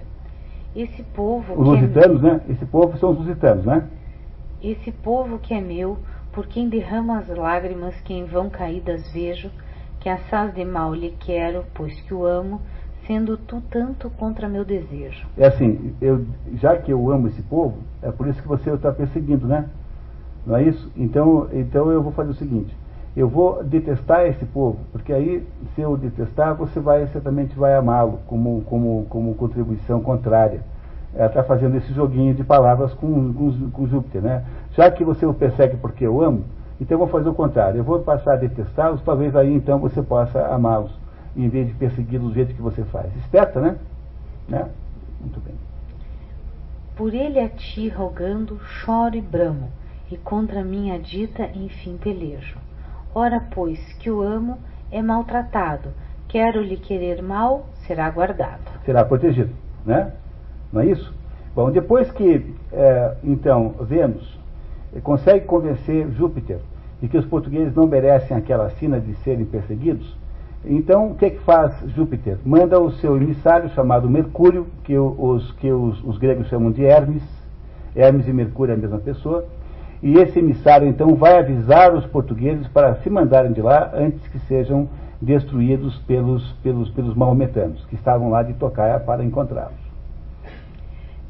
Meio caminho à noite tinha andado, e as estrelas no céu com a luz alheia tinham o largo mundo alumiado, e só com o sono a gente se recreia. Naquela época achava-se que o sol era a única fonte de luz e que iluminava não só a lua, como todas as estrelas também. Por isso que ele fala em luz alheia, porque as estrelas têm luz, mas pertencem ao sol. Não sabia que as estrelas, os sóis, eram sóis por sua própria vez, né? Por isso que ele está falando em luzes alheias aqui. O capitão ilustre, já cansado de vigiar a noite que a receia, breve repouso então aos olhos dava, a outra gente a quartos vigiava. Cada 3 horas era um quarto, a noite era dividida em 4 vezes 3 horas de vigia. Quem é esse capitão ilustre? É Vasco da Gama, já cansado de vigiar a noite que a receia. Olha que coisa maravilhosa, a noite que ele teme, não é isso? Tá? Breve repouso então aos olhos dava, foi dormir um pouquinho, a outra gente a quartos vigiava, enquanto que os outros olhavam os próximos quartos. Quando Mercúrio em sonhos lhe aparece, dizendo: fuge, fuge, lusitano, da cilada que o rei malvado tece por te trazer ao fim e extremo dano. Fuge, que o vento e o céu te favorece.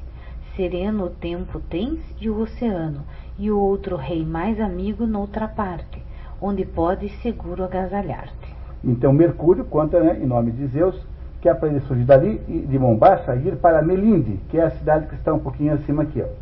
Melinde é a próxima cidade aqui no mapa. Ele recebeu essa mensagem e aí a expedição de Vasco da Gama foge dali e vai para Melinde a ir por sugestão do próprio Júpiter, Zeus. Né? E aí então, quando chegando lá, é que nós vamos inverter completamente a situação da nossa história, porque em Melinde, a primeira coisa que nós vamos ter aí, não é isso? É o encontro com o rei de Melinde, que vai ficar muito interessado naqueles estrangeiros, que são os portugueses, e vai pedir para os portugueses contarem toda a sua história desde o início. Então aí, como se fosse um flashback, né, Camões joga tudo lá para trás e começa a contar a história de Portugal, e começa a contar a história de como é que eles montaram essa expedição e tudo, e como é que eles chegaram até ali, em Melinde, após ter passado por Moçambique. Entenderam o que vai acontecer agora? Então vai haver agora uma narração em flashback que é feita para o rei de Melinde, que está interessadíssimo nos portugueses. Então, quem vai falar agora é o rei de Melinde. Aí no nosso estrofe 109, por favor.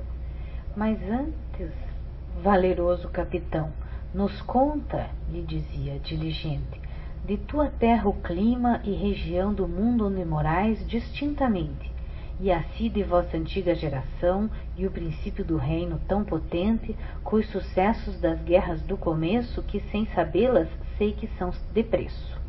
Quero que eles contem logo no início como foi que se fundou, mesmo que se tenha perdido as guerras, como é que tudo começou. É o rei de Melinde pedindo a Vasco da Gama que faça essa narração sobre a história de Portugal.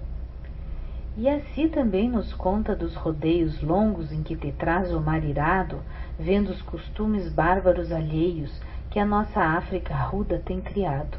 Conta que agora vem com os áureos freios os cavalos que o carro marchetado de novo sol da fria aurora trazem. O vento dorme, o mar e as sondas jazem. É ondas, tá? Aqui tem um errozinho, tá? Ondas. Tirar fora aquele S ali.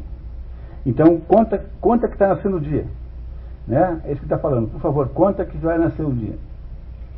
E não menos co tempo se parece o desejo de ouvir-te o que contares, que quem há que por fama não conhece as obras portuguesas singulares, não tanto desviado, resplandece de nós o claro sol, para julgares que os melindanos têm tão rude peito, que não estimem muito um grande efeito. Ou seja, os melindanos têm capacidade de entender as grandes obras e os grandes acontecimentos e façanhas portuguesas. E agora, para atender o pedido, Camões, então, os portugueses aqui da excursão vão começar a contar o que aconteceu durante a história de Portugal, e aqui haverá vários episódios muito importantes da história de Portugal. O primeiro episódio aí, que eu vou explicar para vocês antes, para vocês entenderem melhor, é do Egas Moniz. Egas Moniz era um sujeito assim que foi encarregado pelo rei de negociar o cerco da cidade de Guimarães. Os castelhanos estavam cercando Guimarães, uma cidade portuguesa. E a cidade padecia de fome, sede, enfim, de tudo. Aí o rei manda esse Egas Moniz ir lá negociar o cerco. E esse Egas Moniz faz um acordo com o rei de Castela, dizendo o seguinte, que se o rei de Portugal prestasse vassalagem, quer dizer, declarar-se vassalo do rei de Espanha, então os espanhóis levantariam um cerco.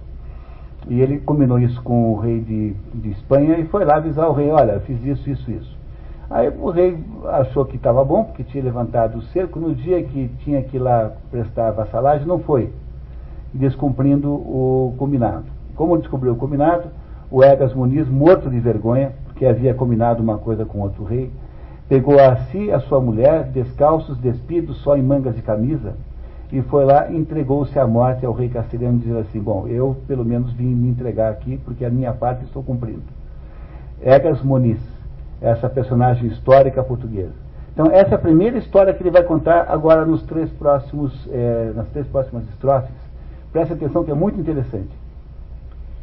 Mas o leal vassalo... É Egas Moniz, tá? O leal vassalo é Egas Moniz. conhecendo que seu senhor não tinha resistência, se vai ao castelhano prometendo que ele faria dar-lhe obediência. Como os portugueses não podiam resistir, ele foi lá e concordou em não verter sangue nenhum e aqueles portugueses ficarem subordinados aos espanhóis. Levanta o inimigo o ser correndo, fiado na promessa e consciência de Egas Muniz, mas não consente o peito do moço ilustre a outrem ser sujeito. Chegado tinha o prazo prometido, em que o rei castelhano já aguardava que o príncipe a seu mando submetido lhe desse a obediência que esperava. Vendo Egas que ficava fementido, o que dele Castela não cuidava, determina de dar a doce vida a troco da palavra mal cumprida. Ficar fementido é ficar mentido em fé, né? Fé mentido é mentido em fé. Ou seja, já que, como é que a gente diria? Ficou sem credibilidade, né? Fé mentido. E com seus filhos e mulher se parte a levantar coelhos a fiança, descalços e despidos, de tal arte que mais move a piedade que a vingança. Despido significa só com a roupa mínima, não é pelado, tá? Por favor. Se pretendes, rei alto, de vingar-te de minha temerária confiança, dizia, eis aqui vem oferecido a te pagar com a vida o prometido. Viram que bonito? Que maravilha, né? Então, o que ele fará agora é fazer uma porção de descrições em que Vasco da Gama, teoricamente, está contando isso para o rei daquela cidade, contando os grandes feitos de Portugal e grandes histórias de Portugal. A próxima é a Batalha de Eurique. A Batalha de Eurique, onde houve foi uma batalha entre cristãos e muçulmanos, que foi onde nasceu a razão, a causa de Portugal ter 5 escudos na sua bandeira, no seu escudo nacional, tem 5 escudos. Vai ser explicado agora por que é que esses 5 escudos existem. Cabeças pelo campo vão saltando, braços, pernas, sem dono e sem sentido, e doutros as entranhas palpitando, pálida a cor, o gesto amortecido. Já perde o campo o exército nefando, correm rios de sangue desparzido, com que também do campo a cor se perde, tornado carmesi de branco e verde. Horrível, né? Essa é a batalha, né? Muito bem, e aí podemos continuar? Já fica vencedor o lusitano, recolhendo os troféus e presa rica. Desbaratado e roto o Mauro hispano, 3 dias o grão-rei no campo fica. Aqui pinta no branco escudo ufano, que agora esta vitória certifica, 5 escudos azuis esclarecidos, em sinal desses 5 reis vencidos. Nessa batalha foram vencidos 5 reis mouros. Havia uma outra tese, que antes de Camões, de que os 5 escudos representavam as 5 chagas de Cristo. E foi Camões que introduziu esta ideia de que os 5 escudos são referentes à batalha, à vitória sobre 5 reis mouros na Batalha de Eurique, que é aqui descrita pelo Camões em muitas e muitas estrofes, né? Eu só peguei uma ou outra, senão a gente não consegue ler nada, né?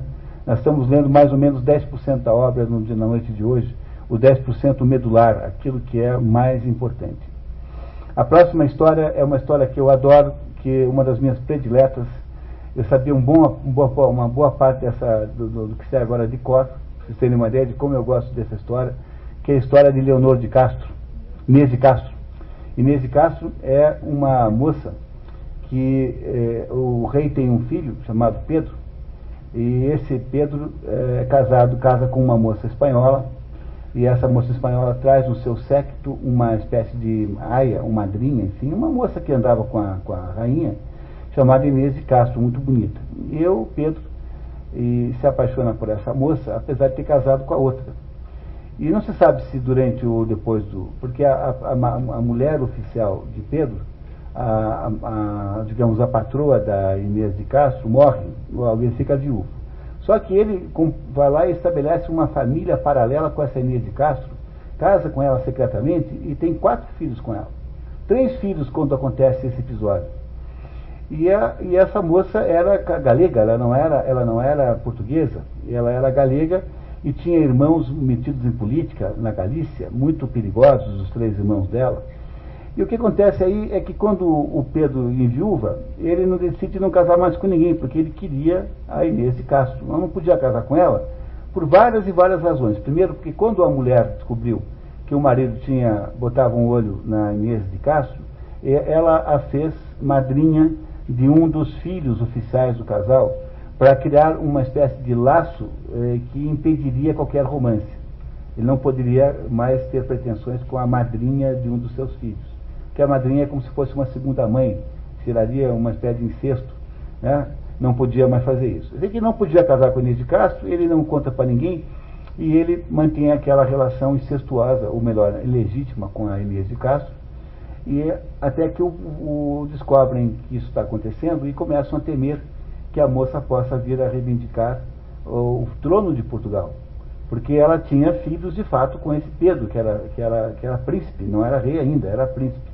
E o pai dele, que é o Afonso, achando então que aquela situação iria levar a um impasse político tremendo, resolve mandar matar a moça, a Inês de Castro, e o que é feito com toda a crueza desse mundo. E esse Pedro engole em seco a morte da sua namorada, afinal, né, da mulher de que ele gostava. E depois, quando o pai morre, ele vira rei, ele então vem em público e declara que era casado com ela e dá a ela o status de rainha. Por isso é que ela, depois de morta, foi rainha. Agora, é claro que junto com essa história que eu lhes contei, existe uma porção de versões mais ou menos fantasiosas que dizem que ele teria feito as seguintes coisas: teria desenterrado o cadáver e obrigado todos os nobres da corte a beijar a mão do cadáver. E teria passeado por Lisboa com aquele esqueleto numa carruagem, obrigando todo o povo a bater palmas e a ovacionar a Inês. É claro, nenhuma dessas duas coisas está em Camões, viu? Tá? Nenhuma dessas duas versões está em Camões, mas isso é facilmente encontradiço em qualquer comentário sobre Inês de Castro que aconteça. A história é maravilhosa.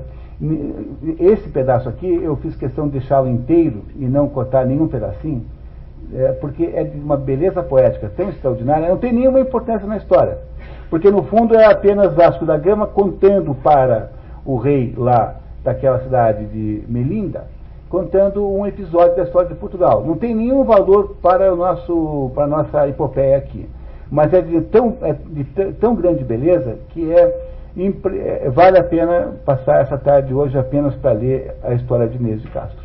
Pois não.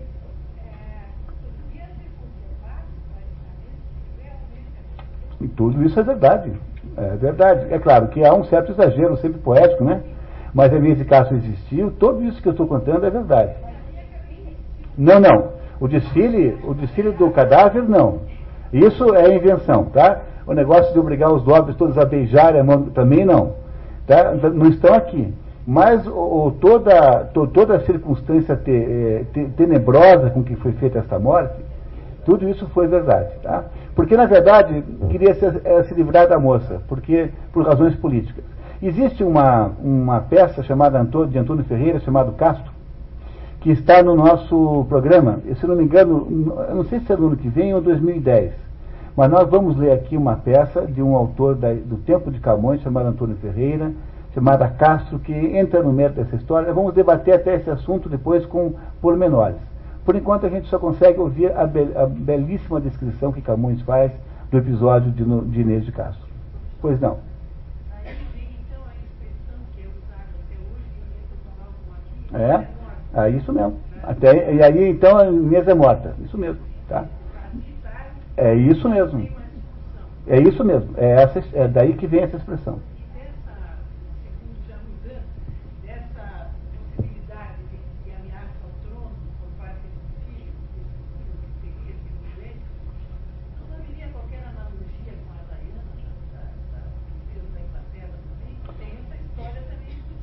Talvez a analogia seria ao contrário, seria da Diana com essa história, né?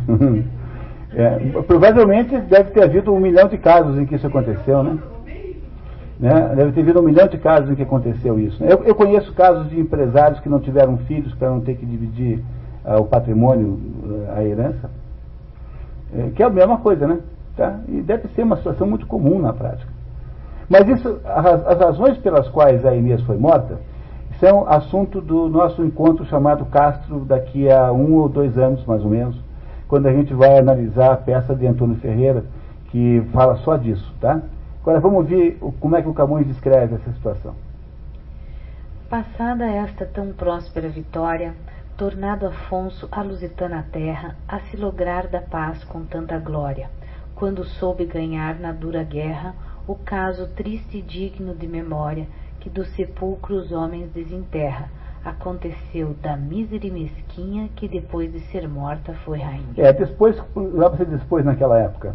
Esse Afonso é o pai do Pedro, né? É o sogro, não é isso? E mísera e mesquinha não é mesquinha no sentido moderno de uma pessoa pequena.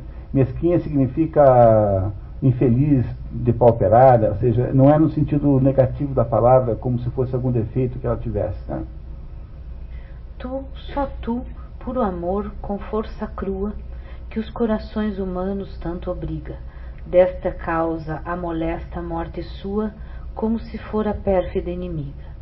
Se dizem, fero amor, que a sede tua nem com lágrimas tristes se mitiga, é porque queres, áspero e tirano, tuas aras banhar em sangue humano. Olha que maravilha, né? Vocês estão se deliciando com isso? Não tem poesia melhor em português, pessoal. Isso aqui é a coisa mais extraordinária que já se escreveu em português. Nada melhor do que isso. Estavas, linda Inês, posta em sossego, de teus anos colhendo o doce fruto, naquele engano da alma, ledo e cego, que a fortuna não deixa durar muito. Engano da alma é a afeição do amor, né? Que é ledo e cego, que é alegre, mas é cego. Nos saudosos campos do Mondego, de teus formosos olhos nunca enxuto, aos montes ensinando e às ervinhas o nome que no peito escrito tinhas. O nome é Pedro, o nome do marido, né? Do homem que ela queria. Veja só, nos saudosos campos do Mondego. O Mondego é um riozinho que passa lá em Coimbra. Você vai a Coimbra, eu fui lá ver, fui só para ver isso. Lá em Coimbra tem uma fontezinha que é a fonte dos amores, Inês de Castro. Tem lá, você vai lá ver em Coimbra, está lá até hoje. Então o Mondego é um riozinho que passa lá lá em Coimbra, né? Nos saudosos campos do Mondego, de teus formosos olhos nunca enxuto. Quer dizer, nunca conseguiu enxugar as lágrimas de Inês de Castro. Aos montes ensinando e às ervinhas o nome que no peito escrito tinhas. O nome do pai, do Pedro.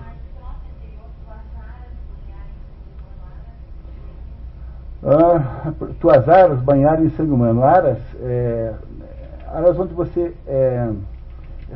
áreas, regiões, tá? Não é isso? Tá. Continuamos? Do teu príncipe ali te respondiam as lembranças que na alma lhe moravam, que sempre ante seus olhos te traziam, quando dos teus fermosos se apartavam. De noite, em doces sonhos que mentiam, de dia, em pensamentos que voavam, e quando enfim cuidava e quanto via, eram tudo memórias de alegria. De noite, em doces sonhos que mentiam, de dia, em pensamentos que voavam. Maravilhosa construção. Ela é uma moça que só pensava no amor que tinha lá pelo Pedro, com quem teve 4 filhos, tá? 4 filhos. De outras belas senhoras e princesas, os desejados tálamos enjeita. Quem? Pedro enjeita, tá? Ele não quer casar com ninguém. Ele fica viúvo e não quer casar com ninguém. Que tudo enfim tu, por amor, desprezas, quando um gesto suave te sujeita. Gesto é rosto, tá? Vendo estas namoradas estranhezas, o velho pai sesudo, que respeita o murmurar do povo e a fantasia do filho, que casar-se não queria. Tirar Inês ao mundo determina, por lhe tirar o filho que tem preso, crendo co sangue só da morte indina, matar do firme amor o fogo aceso. É claro que aqui o Camões não faz especulações políticas, mas ele acha que ele estando apaixonado pela Inês, o filho, não se casando de novo, ele só conseguiria que o filho casasse, porque com a Inês não podia casar, por várias razões ligadas ao Estado. Então o jeito de liberar o filho daquela paixão era matar a Inês. É assim que Camões interpreta. Claro que há uma história política atrás disso, né? Que furor consentiu que a espada fina, que pôde sustentar o grande peso do furor mauro, fosse alevantada contra a fraca dama delicada? Traziam-na os horríficos algozes ante o rei, já movido à piedade. Mas o povo, com falsas e ferozes razões, a morte crua o persuade. Que ela era estrangeira, que os filhos dela podiam concorrer ao trono de Portugal, que se isso acontecesse, Portugal seria castelhano pro resto da vida, e que não podia ser. Essas eram as razões que o povo dizia. Ela, com tristes e piedosas vozes, saídas só da mágoa e saudade do seu príncipe e filhos que deixava, que mais que a própria morte a magoava. Para o céu cristalino levantado, com lágrimas os olhos piedosos, os olhos porque as mãos lhe estava atando um dos duros ministros rigorosos, e depois nos meninos atentando, que tão queridos tinha e tão mimosos, cuja orfandade como mãe temia, para o avô cruel assim dizia: se já nas brutas feras, cuja mente natura fez cruel de nascimento, e nas aves agrestes, que somente nas rapinas aéreas têm o intento, com pequenas crianças viu a gente terem tão piedoso sentimento, como com a mãe de Nino já mostraram, e com os irmãos que Roma edificaram. Aqui ela diz para ele, para o sogro, né? O sogro entre aspas, né? Assim, olha, o senhor já viu as feras? As feras foram para com os irmãos que Roma edificaram, foram caridosas, que é aquela loba. Na verdade, aquilo é um engano, né? Mas aquela história mítica de a loba que deu alimentar para Romo e Rômulo. E a mãe de Nino, que na verdade não é a mãe de Nino, aqui Camões se enganou, é a esposa de Nino, chama-se Semiramis. Essa Semiramis, que na verdade é a esposa de Nino, é uma que é abandonada no mato e as aves dão a ela comida, alimentam o tempo todo, de modo que ela não morre. Mas ela não é mãe de Nino, é a esposa. Camões se enganou. Camões tinha uma cultura extraordinária, incrível, mas de vez em quando ele se engana, sabe? Durante a história, ele fez toda a obra de cabeça, sem ter biblioteca de referência, no meio do mato, né, salvando a obra dos naufrágios em geral, não é isso? Tá? Continuamos então. Ó tu, que tens de humano o gesto e o peito, se de humano é matar uma donzela fraca e sem força, só por ter sujeito o coração a quem soube vencê-la. A essas criancinhas tem respeito, pois ou não tens a morte escura dela. Mova-te a piedade sua e minha, pois te não move a culpa que não tinha. Olha que maravilhoso, né? Ela dizendo para o sogro, pois se mova-te a piedade, porque a culpa não vai nos mover. Então, faça pelo menos, tenha piedade dos meus filhos. Envie-me para o desterro, faça qualquer coisa, menos matar-me. É a moça falando para o sogro, né? Pois não? Na realidade, na história, a Igreja Católica foi morta, mas o que aconteceu realmente? Não sabemos, não herdaram nada. Porque quem herda o trono é Fernando, filho do Pedro, com a mulher anterior, com a primeira mulher. Não tenho ideia. Agora, quando a gente for estudar aqui o Castro, daqui a sei lá quanto, porque eu não lembro em que sequência está, nós vamos ter que fazer uma pesquisa disso, daí talvez fique mais claro. Tá? Fica prometido para o Castro, de Antônio Ferreira, que é uma peça maravilhosa que pouca gente conhece. Tá? Continuamos. E se vencendo a maura resistência à morte sabes dar vida com fogo e ferro, sabe também dar clemência a quem para perdê-la não fez erro. Mas, se tu assim mereces esta inocência, põe-me em perpétuo e mísero desterro, na Sítia fria ou lá na Líbia ardente, onde em lágrimas vive eternamente. Está pedindo para ser desterrada e não morta, ou na Sítia fria, quer dizer, no norte da Europa, ou na Líbia, quer dizer, na África, nos dois extremos de clima. Põe-me onde se use toda a feridade entre leões e tigres, e verei se neles achar posso a piedade que entre peitos humanos não achei. Ali, com o amor intrínseco e vontade, naquele por quem morro, criarei estas relíquias suas, que aqui viste, que refrigério sejam da mãe triste. Refrigério, consolo, né? Criarei os filhos, relíquias suas, né? Que são netos dele, né? Esses filhos são netos dele, do Afonso, a quem ela está suplicando pela vida. Queria perdoar-lhe o rei benigno, movido das palavras que o magoam, mas o pertinaz povo e seu destino, que dessa sorte o quis, lhe não perdoam. Arrancam das espadas de aço fino os que por bom tal feito ali apregoam, contra uma dama, ó peitos carniceiros, feros vos amostrais e cavaleiros. Qual contra a linda moça policiana, consolação extrema da mãe velha, porque a sombra de Aquiles a condena, com o ferro o duro pirro se aparelha. Vamos entender isso. Policena é filha de Príamo e Écuba. Príamo e Écuba são os reis de Troia. Eles tinham 19 filhos, entre eles Policena. Policena, o Aquiles apaixona-se pela Policena. O Aquiles é o inimigo dos troianos. E quando o Aquiles mata Heitor, que era o filho mais velho de Príamo e Écuba, herói maior da guerra de Troia, então eles combinam de casar a Policena com o Aquiles. Só que o irmão de Policena, chamado Paris, que é aquele sujeito que arrumou toda aquela confusão, que era um tipinho meio metrosexual, assim,